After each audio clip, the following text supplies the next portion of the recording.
Astro friends, it's Melanie here, this time earlier in the week, in fact Monday the 11th of August it is, with the Astro Weather for the week and specifically also for today, since there's so much going on now in the integration of the Aquarius Leo full moon, Lionsgate full moon of August 9th, and the weekend was packed with astro alignments, and so is today. Then we have days to integrate, so here we go.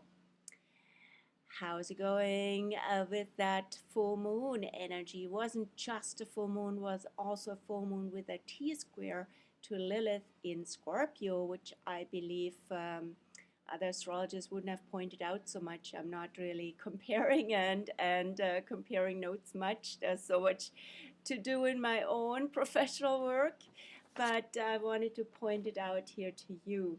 So here is again the full moon chart, which we're now integrating this energy. The moon in central Aquarius after having passed Pluto, the sun in central Leo, and both of them in this sharp and almost exact 1 degree apart, only T-square or 2 degrees maximum, with Lilith in Scorpio, which is ruled by Pluto. So Lilith is in fact very much this sorry, this outlet of this tension, of this polarity between these two forces. What are the two forces of Leo Aquarius? Leo's in its purest way. Leo is about love and Aquarius is about freedom in its simplest way. However, in this world there's lots of distortions and lots of various expressions on different levels of these energies, of course. And Leo can also show up as privilege, as the Lion's Gate, right? So all the four central, seasonal, central fixed signs of the zodiac, they have to do with gates, gates of power. With Leo, it's the power of love. With Aquarius, it's the power of freedom.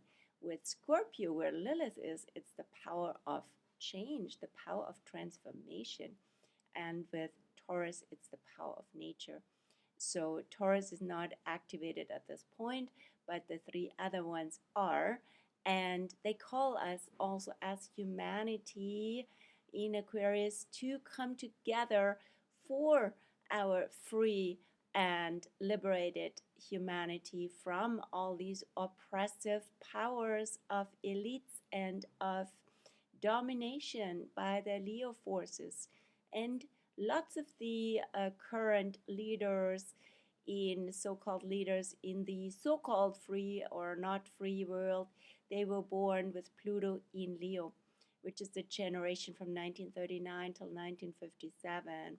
So, and lots of, you can also see that in the chart of Israel itself, right? So Israel founded in May 1948. I don't have the chart here now, but I put it into my Astro News blog article, where you can see the Pluto, not just Pluto, but also Saturn in Leo at that time in that year, and now quite drastically expressed in the actions of the Israeli government. I'm not talking about the people, I'm talking about the government and all that brutality and power and authority and standing above all law of natural law and ethics, right?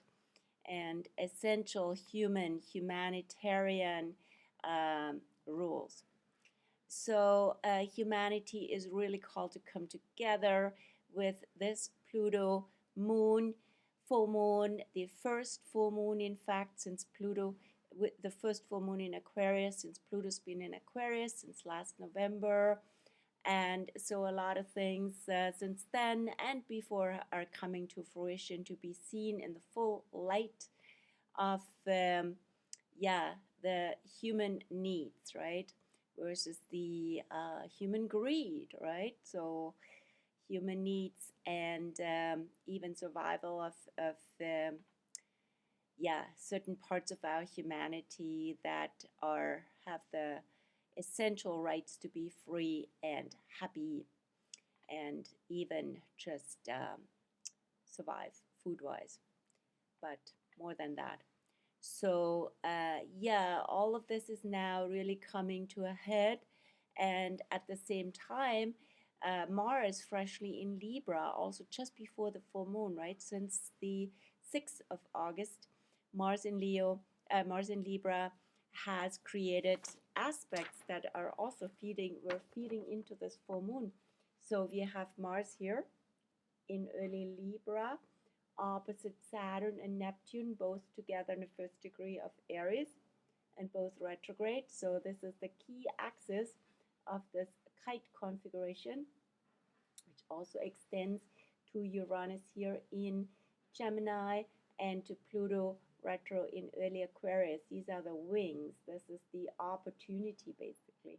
And this is the polarity, besides the full moon polarity already, right? So this kite configuration, an overlay to the full moon configuration as well. And so this Saturn-Neptune dynamic is really coming out now with Mars, ruler of Aries, opposing it. Saturn-Neptune have been together in early Aries in July, but now it's actually really very activated. So what's that all about? Saturn is also a karma. Saturn also says less is more. Can you back off, especially with Saturn retrograde? Not just can you, but you must, right? So it is super necessary to back off from all this belligerent warfare that has gone, like with Neptune now also really out into complete chaos, into survival chaos, right? And so Saturn will come out of Aries. This is one positive direction at this point on September 1st. So this is now, Saturn has shown us, like typically Saturn shows causes and effects or shows patterns. If they continue, we get more of the same, and it gets even more necessary to change these patterns of abuse and misplacement of authority.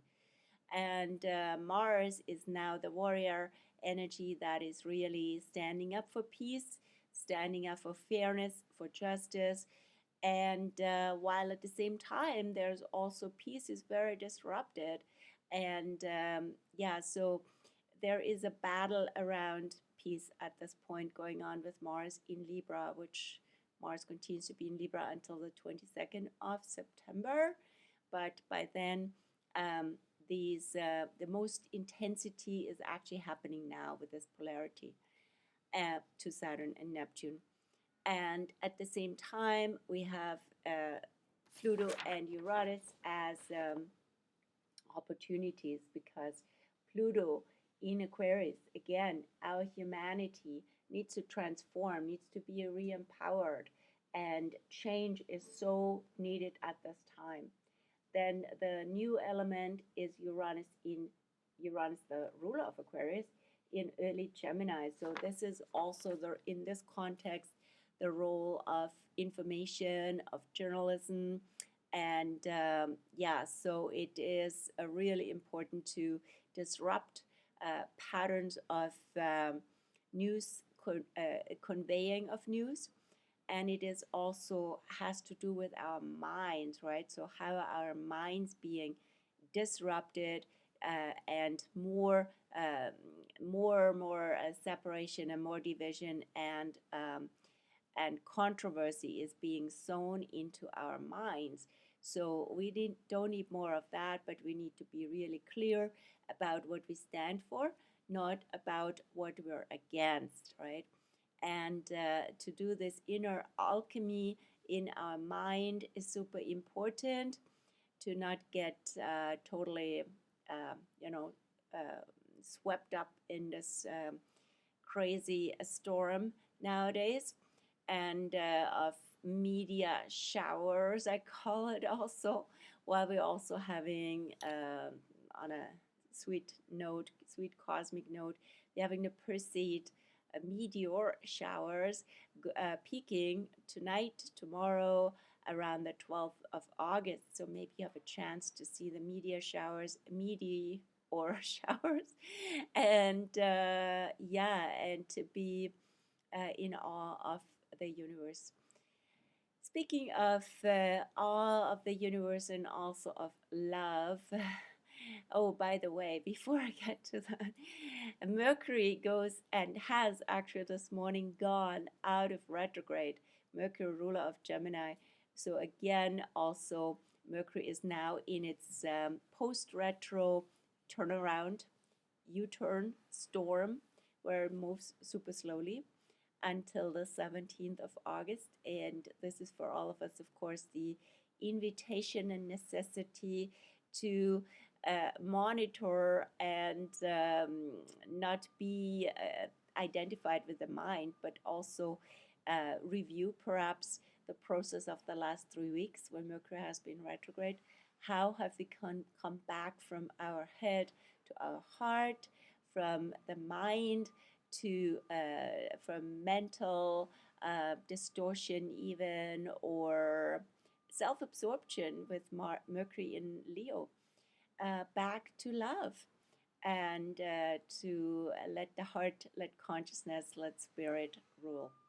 So yeah, all the drama of Mercury in Leo, but there is always something bigger than the personal ego, than the personal self, or the dealing with all these narcissistic energies in the world, let's call it out. So back to love, back to the heart.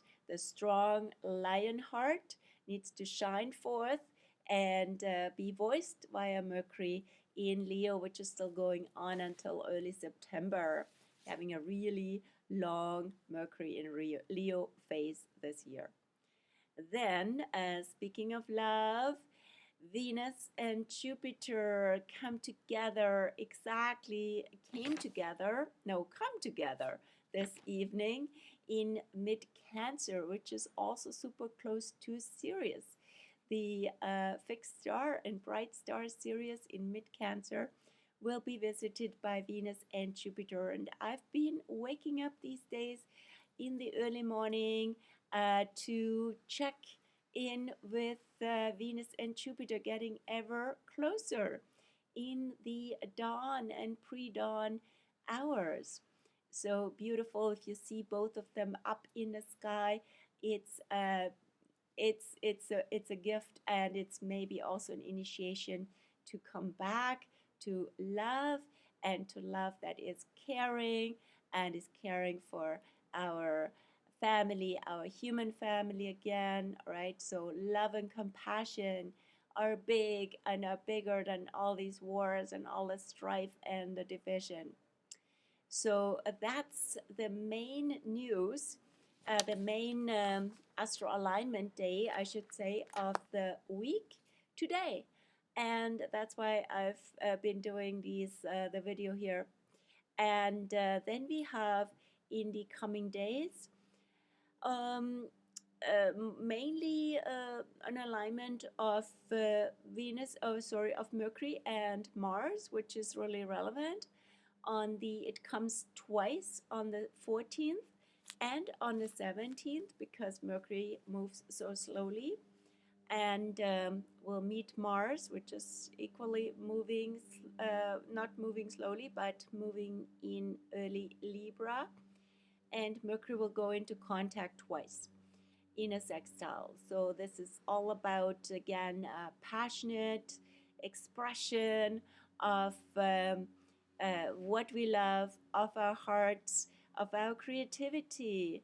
And yeah, so, and Mars in Libra is also wants to show us what we want in terms of culture, in terms of relationship, right relationship. So speaking in also when it comes to dynamics with people. Maybe relationships have been also disrupted and have been challenged since Mars freshly entered Libra, and we might have had situations where we felt we have to assert our boundaries with Saturn and our autonomy with Aries. So as Mercury comes out of retro and goes into contact with Mars, we can also address these different issues from our heart and find a good negotiation, a win-win negotiation, and yeah, and so this is a beautiful timing for that. And then we have this week the moon today in Pisces. That's why I'm floating a little bit and created a free flow day for myself. Moon in Pisces until tomorrow morning at 3:33 a.m. Pacific. Then, so this is a very immersive day. This is a day where you really, especially with the Mercury turnaround, take it easy, be in a flow, go with minimum agenda. So, and see what emerges. With the Aries moon, the moon goes over the emergence point, as I call it, from Pisces to Aries, where something comes out of the bigger energy field, or also from our subconscious, and things are now clear.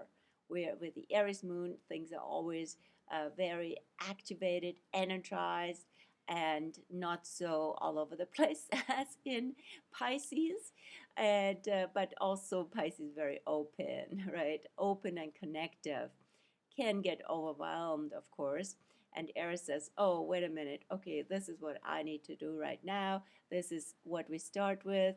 This is, let's move with this. It's more adamant and more assertive and more into autonomy, as I said. So the moon will be in Aries together with the Leo sun, double fire. Tomorrow, Tuesday, the 12th, and on Wednesday, the 13th. And then in the morning of Thursday, the 14th, the moon will go into Taurus and will be for most of Thursday Pacific again in Taurus, Friday in Taurus until Saturday morning. So moon in Taurus is per se a really beautiful energy, because now we're tuning into joy, into groundedness, into nature, into maybe also cooking and calmness and slowing down, right? Slowing down and enjoying life in summer is the Taurus and Leo combination. And yet they're also in square with each other. This is a half moon. This is a waning half moon after the full moon. So there can be also tension and conflict. And what can that revolve around? Again, attachments, right? Both fixed signs. What is Taurus attached to? Can be attached to stability, leaving things as they are, or also, sensitivity, sensuality, right? Sensitivity is more a Cancer or Pisces theme. Sensuality, the senses, all taking it all in and not wanting the summer ever to change, right? Well, the Leo sun is still strong, but also we see the waning of daylight, and so changes happening, and yet the Leo energy says, yeah, let's be out and about, let's take it in fully. And so all of that can be kind of a bit of a strong charge around it all, I should say, rather than a conflict. Then the moon will go into Gemini. Things are lightening up also and getting off the ground, so to say, from Taurus. Moon in Gemini is very communicative with the Leo moon, very expressive. We're going into a diversity of expressions, right? So various things that interest us, that we are here to celebrate, and our strength also from the Leo side can express in so many ways, and can also go into writing, into communication, passionate expression of our thoughts. And at that time, I should also say, this is when the moon enters Gemini, these months.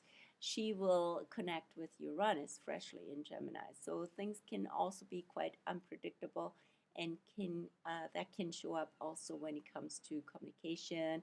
Still Mercury coming out of retro as well, right? And also when it comes to news and the whole online communicative world. Then the moon goes into Cancer on the Monday the 18th at 12:05 p.m. until Wednesday afternoon. So Cancer moon, and that will be already moving towards the dark moon, because then we have the new moon. The next new moon is coming on the 22nd of August, and that will be the very first degree of Virgo this year on the Sphinx point. So the following week, next week, is the Sphinxy week of the year, when Leo morphs into Virgo, central summer to late summer, but also the heart, the into hands, right? So Leo rules the heart, Virgo rules the hands. In other words, how can we help with what we love, with our heart?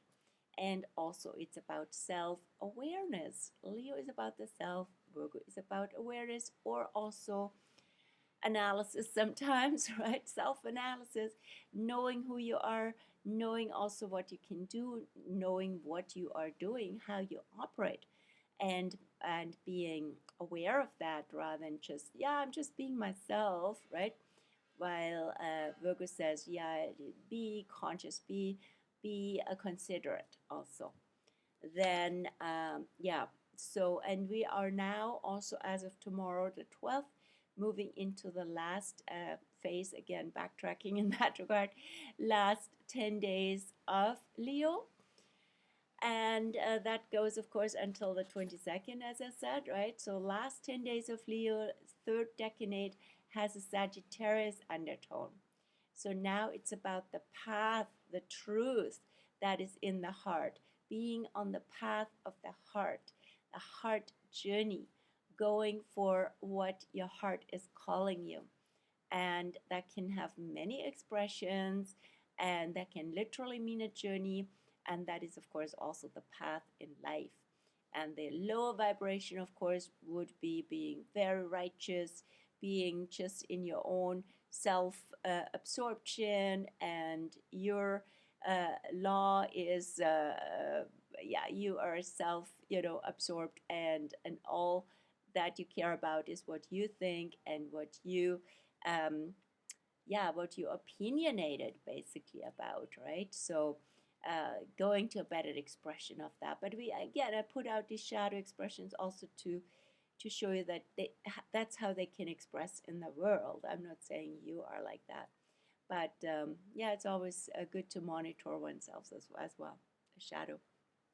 And then, yeah, so a passionate expression of one's truth in the heart is the best way of being with Leo Sagittarius.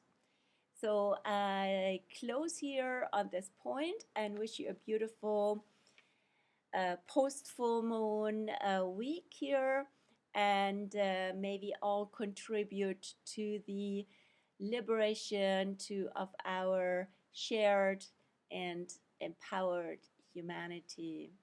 Take care. Bye.